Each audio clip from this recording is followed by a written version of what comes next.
We'll lose count. Hey everybody, Josh and Stahl here. Welcome to the Real Estate Overtime.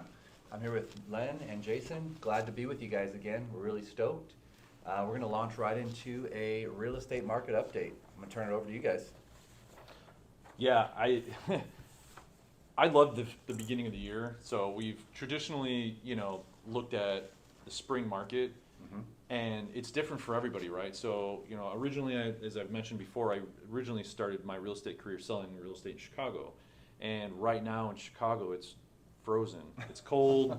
Nobody wants to go outside, let alone actually go and look at properties. In fact, this time of year when we would show properties, I'd bring like a big thermos of hot water to melt the lock boxes so I could get the keys out. So just imagine that compared to, wearing a t-shirt and being okay, being outside right now. Is it pretty slow in the winter, real estate-wise, in Illinois? It's a little bit slower than what we see here. One thing that picks us up here is our snowbird activity, because we have a lot of 55 plus communities. And so like us as a team, we're really busy working with a lot of out-of-state people, as well as working with in-state people as well. So it's not just exclusive to the 55 plus communities. But that being said, one of the traditional statements that we would say is that our spring market typically we would look at it would start to pick up a little bit in January, but after the Super Bowl, it would take off. And when we look at what's going on already, in January, we're already seeing that activity start to happen. Okay. And so if it's going to pick up even further and even faster come after the Super Bowl, I would anticipate that we're going to have a pretty good spring from a sales perspective, from a recovery perspective. The last 9 months has been about our market adjusting to a higher interest rate. We watched the rate, we watched the inventory skyrocket, and then it's kind of dropped back down. We can post this, as a little image if we want, but we're seeing inventory level off right now, and we're seeing rates kind of simultaneously dropping, so we're seeing higher activity. So that's kind of the overall I feeling. totally agree with you about the spring, and when I talk about some of the rates and inflation, that leads right into what you're saying. I think it could be an explosion, honestly. Yeah, I mean, how many people for the last 9 months were just on the sidelines waiting to see what happened? There's a huge pool of buyers. Yeah, They're just waiting exactly. and We're waiting and definitely waiting. we're definitely starting to see a change. I can just tell you. So from the appraisal perspective, I'm in Arizona appraisal forums and stuff on Facebook. So I'm listening to the chatter, and appraisers are like getting part-time jobs and they're looking for work. They're desperate, right? Right. But in the last couple of weeks, I'm seeing some of them start to say, okay, got 3 orders, got 5 orders, this and that. For the last 6 months on the appraisal side of things, me personally, when I'm doing appraisals, most of them were new construction because it was stuff that was already in the pipeline from when it was busy and it was still trickling in over time. That's starting to go away because that pipeline is pretty much emptied out. Yeah, so good point. You're doing less and less new construction appraisals, huh? yeah, well, I mean, I still staying relatively busy because you have seen some of the builders, what they've done is totally slash the prices. As these have fallen out, they're giving all kinds of incentives. They're slashing the prices. So you've seen some new construction, but I mean, think about this. You can speak of this. Refis, unless it's a cash out because people need some cash, nobody's refining because everybody's got a 3.5 rate. Everyone's got a low rate. You're right. There's very few situations where I'm doing refis. The cash out is one. Divorce situations. I'm doing a hard money one in Reno. So it's very limited. Yeah. Question for you real quick. It's a little off topic, but something might be interesting to our listeners. When you're doing these new build appraisals now, the price was set a long time ago, right? Are you finding it a challenge to come in at that old sales price? Well, so it's not a challenge because my goal isn't to hit any kind of contract price. So I mean, Didn't want to get you in trouble. Yeah. So, well, here's the thing. Like I came in low, like 60 grand low on a new construction a couple weeks ago, right? Right. It is what it is. I mean, they know it. How am I going to say this home is worth $350,000 when they have $290,000 model match active listings right now that they're trying to sell that aren't selling? So they've got to expect that a little bit. They are expecting it. They did come back on one of them and asked me to do a new appraisal because it was 3 weeks later, and they've had 4 closings since then of that floor plan for higher. Oh, nice. And I did, and it was able to come in higher because now I had data to support it. But I mean, most of the time, what I'm seeing a lot of builders actually reducing the price on homes that went under contract 6-9 months ago.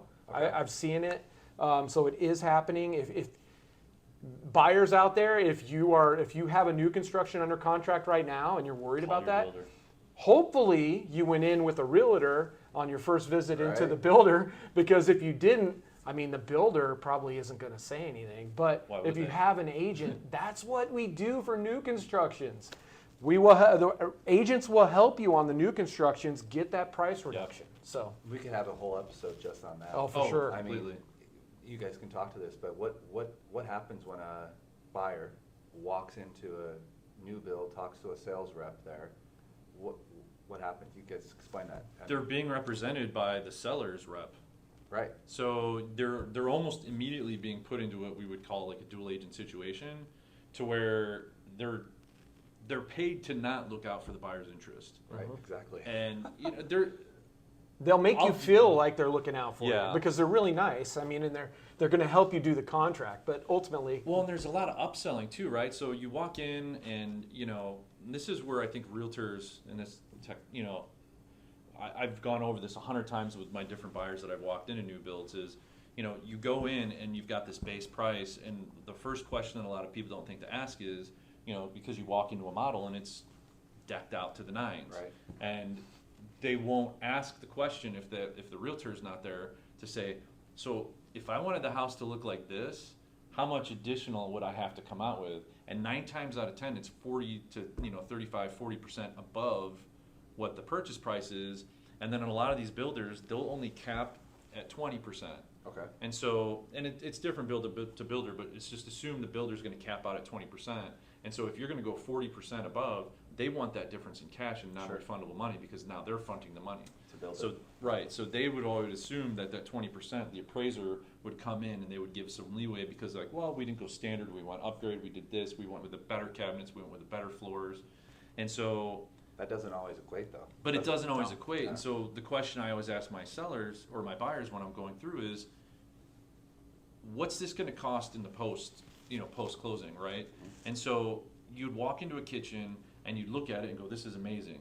And so they would have the standard kitchen, but for $4,000 more, you can get the upgraded kitchen. And they'd be like, I don't know, maybe I'll do it later. I said, you can't upgrade this kitchen for $4,000 after, because you're gonna take the crappy one that you don't Sure. like, you're gonna have to tear it out, and then you're dropping $40,000 to get this done now, Sure. because you're doing a post. Now, if you take the floors and you say, look, I'll just take the standard builder grade carpet, that's different, because their upcharge is literally what it would cost you to do, and maybe their cash flow is like, look, maybe I'll save up for a couple of years and then I'll get a better floor. That's a better use of their money. Right. So our job is also to kind of post them through and walk them through that design center consultation to say, look, this is good money spent now, and then this is probably better money spent later. You don't need to, pay $400 for a ceiling fan because the Right. builder's gonna put it in. You can get a great fan from Home Depot or, Lowe's or whatever for $89, and my handyman or your electrician Put it in could there. put it in for less than $400, and you could do the whole house for the same price as Right. one. So Well- little things like that. Well, on top of that, you guys have a real life scenario where one of the agents on your team was representing someone, and didn't you get a price reduction? I Yeah. did. Yeah. Okay, yeah, Yep. that's the big benefit, right? Yep. Of being represented as you go into the builder. You were able to save how much? Well, I know I'll just give you an example on one deal that I'm talking about, and maybe it's not exactly what you're referencing, but we got under contract for a new construction. This was probably April-ish, so the market was higher. By the time we got closer to closing, the market had come down. The appraisal came in low, and we were able to negotiate that price back down 10%, or $10,000 on that one. Gotcha. Yeah. You're probably talking more about because of upgrades and Yeah, I stuff thought like you that? had a deal with one of the agents on your team where the client was asking about, well, hey, this home's not worth as much anymore. I'm seeing homes in the community, like you were saying. Mm-hmm. The homes now that are the same are listed lower. I thought you were able to negotiate. Cy did that? Yeah, someone on your team, I thought. Yeah, someone on the team. Yeah, he got the price lower. Actually, I think they even switched out of one house and went to another house. Yeah, didn't he? they did. Yeah, because they have listings of the same exact floor plan for $30,000 cheaper. So, Right. yeah, that's what he did in that particular case. Well, we got a little off topic. Yeah, we did. We You guys slid wanna- up. It's market related though. Yeah, I mean, totally so market related. at the same time, I mean, you're not seeing, so like we saw a lot of these builders dropping their prices $50,000, $60,000, $70,000. They were a big one we saw them doing was they were doing these big price drops and also buying down the rate simultaneously Yes. to be able to advertise, like, look, you can get into this house for 4.25 or 4%. Yep. They've kind of stopped with the price reductions, but they're still sticking to the buy downs. So that's, you've got to watch the signs, right? If the builders aren't dropping like crazy anymore, then that means they're starting to see the sales come in. And when you have that story where, the builder asked them to reappraise because now they have 3 higher comps, that's a sign back to normal. And that's the way I look at it. I mean, this chart right here that shows like the active listing counts, This and one's we've got, cool. This can actually yeah, show this you. one's crazy when you look like the average sales prices. I mean, you've just seen the monthly average sales prices continue to drop month over month, but then every once in a while you start to see some flattening out. Historically speaking, though, you're going to see it's going to ramp up, like sales per month, right, is going to ramp up January through May, and then it's going to drop and kind of level off, and you may pick up again in the fall, and then it's going to drop October, November, December, and you'll see it dip back down, and that's just a normal wave of sales. So if you took 20 years of history and you just removed 2019, 2020, 2020, 2021, 2022, just take those out and then just flush everything else back together, Okay. it's going to be almost identical year after year. I feel like that we're just back into normal. And this is what we do, is we help people navigate the market based on where we are in the market. And so what we've been telling our buyers who've been on the fence is, look, time's ticking for you to get a good deal on a property. Right. Because right now, if you go and you look at a house, you can drive over here, there's some great houses, in the neighborhoods right next to where we're at right now that have 90, 100, 120 days on the market time. Right. And they're great houses, they're priced well, and that seller's in a position to where they're like, I don't know what to do, I'm trying to make a move, because people don't move because they're bored, they're moving because there's something in their life that's causing them to move. And I'm not saying take advantage of them, but that's the market of the moment, is that seller is going to be willing to negotiate with you on concessions, on price, whatever it is in that case. I mean, as an example, I just got a counteroffer on my way over here, and it's more than what I would expected. Right. We came in low. It's the counteroffer. They just went up just a little bit. They adjusted a couple different things. I know for a fact that 30 days from now, that's not going to be the counter that we're going to get. That counter For is sure. based off of the last 90 Yep. days of data. I made an offer yesterday or day before yesterday on a townhouse. We offered about 20 grand low, and I get a call back today. There's other offers on it too. So, I mean, you're definitely seeing Yeah. the market start to pick up. More One of competitive. my favorite things to look at, and it's so simple to look at, is just the active listing count. Yeah. So, and this tells you a whole story in itself. If you look at today, I mean, I think according to Cromford, which measures it a little bit differently than Right. MLS, we're under 16,000 active listings, right? Right. Well, if you were to go back just a couple months ago, we were just under 20,000. An average of 64 days on market from list to close. Yeah. So And Say that again?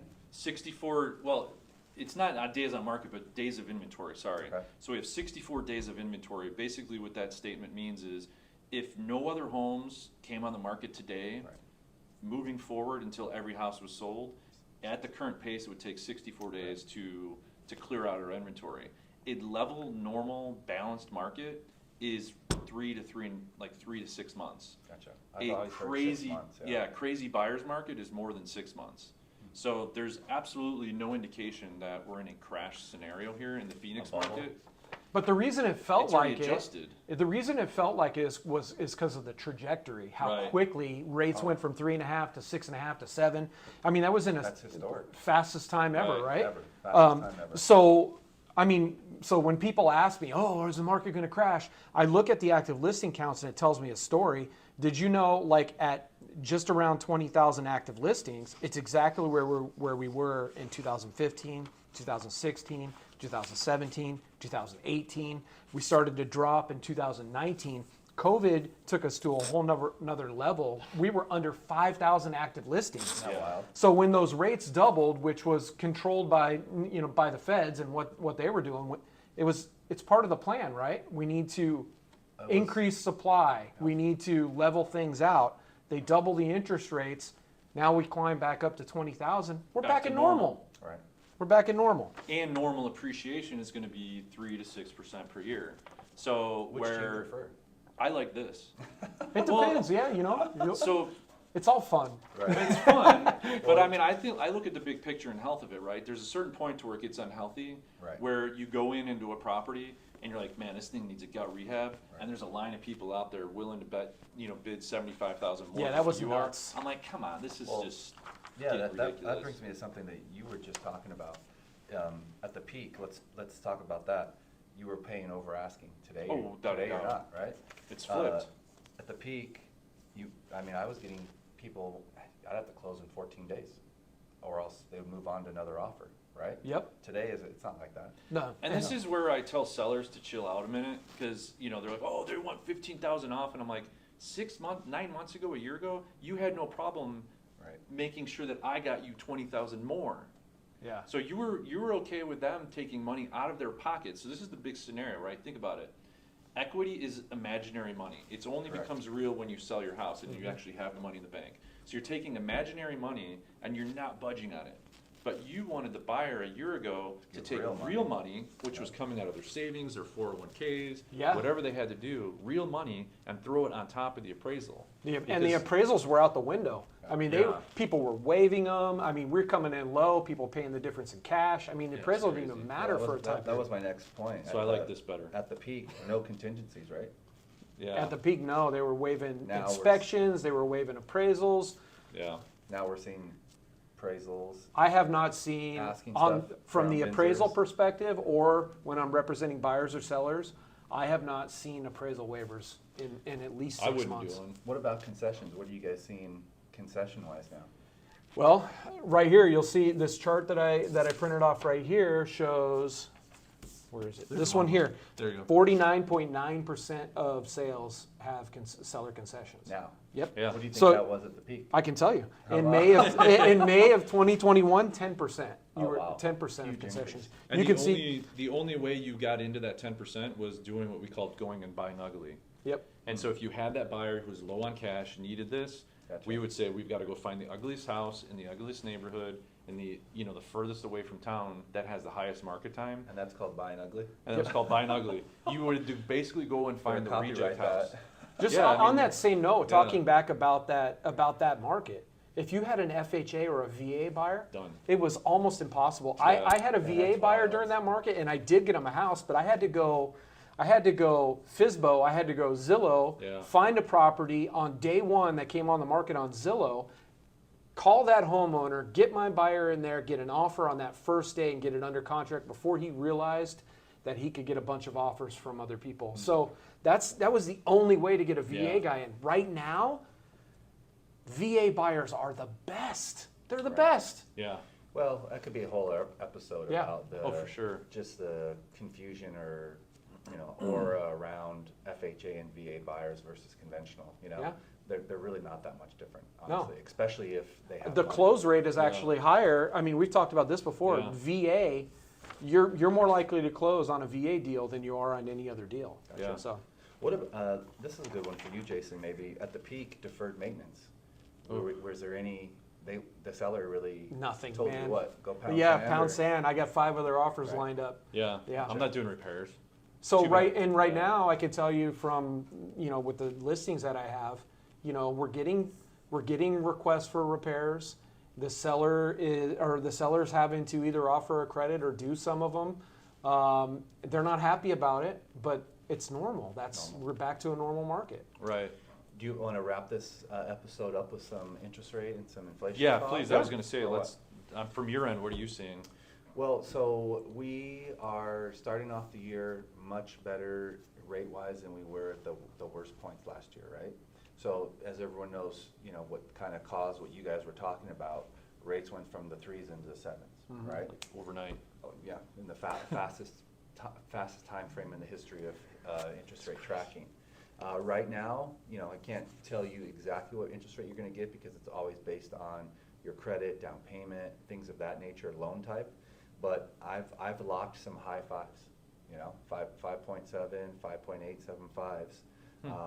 You know, not shaky credit, 6.25 maybe still.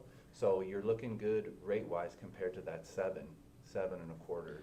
Historically, that's a great rate, Well, historically, that is a great rate, yes, but. right? I mean, Historically, we don't have prices though that average 500 something Right. I agree. $1,000. True. So when everyone says that, I always take it back to when my uncle told me, well, I bought my first house and I paid 16%. Well, my response to him is, you probably paid 40 grand. True, I'll exactly. give you that one. Exactly. So the payment was incredibly low. Yeah. The other thing I wanted to talk about, which I wanted to give a little bit of encouragement, is inflation, right? Uh-huh. Because as you guys know, what drives interest rates? Inflation. Right? So we've had some really, really solid, well, some much better inflation readings over the last 3 months Mhm. compared to what we did have. Yeah, okay? it's dropping. It's dropping. Now, what's really exciting though is the inflation numbers in April and May, Mhm. which will replace, so it's kind of a 12-month rolling average. When you get a new one, it replaces the old Right. reading from 12 months ago. So the April-May reading, okay, are gonna be really, really good. And I think that is going to drop rates significantly. Mm. And it's gonna kinda, you know, go right into your guys' talk about that's a perfect time to buy, right? Also, that's when you said like that perfect storm of an explosion, so you're Correct. gonna have a combination of the high season anyways, Correct. and interest rates dropping could just, The high season, you know, that you were referring to, I think part of that is because people want to move before school starts, right? Yeah. In our area at least, Mhm. and that's April, May, Mhm. right? June, they want to get in before school starts, and what's going to happen is rates are going to come down right at that same time. And what Jason was talking about earlier, you've got all these buyers sitting on the shelf, right? Mhm. So, like I said earlier, I think it's going to be a perfect storm. Perfect storm. Yeah. Yep. Yeah. I like it. Awesome. Cool. Well, you guys have a fantastic week. We really appreciate you guys listening, and we'll talk to you next time. Yeah, reach out with any questions. Yep, thank you.